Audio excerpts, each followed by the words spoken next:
वक्रतुण्ड महाकाय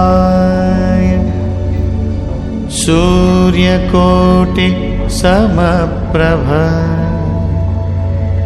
निर्विघ्नं कुरु मे देव सर्वकार्येषु सर्वदा।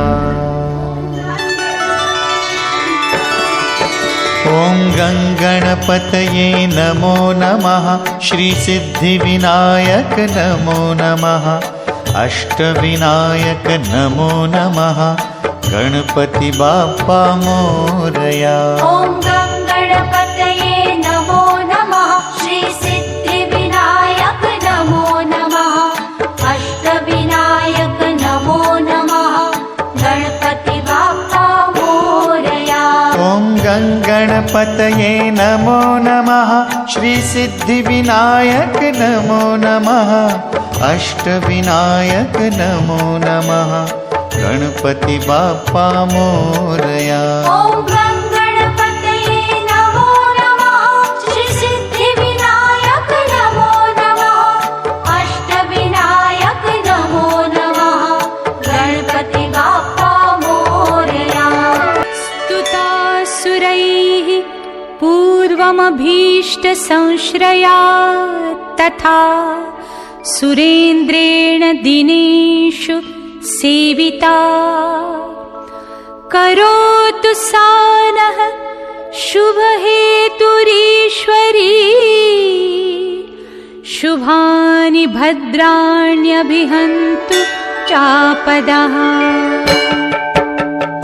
ॐ महालक्ष्म्यै नमो नमः।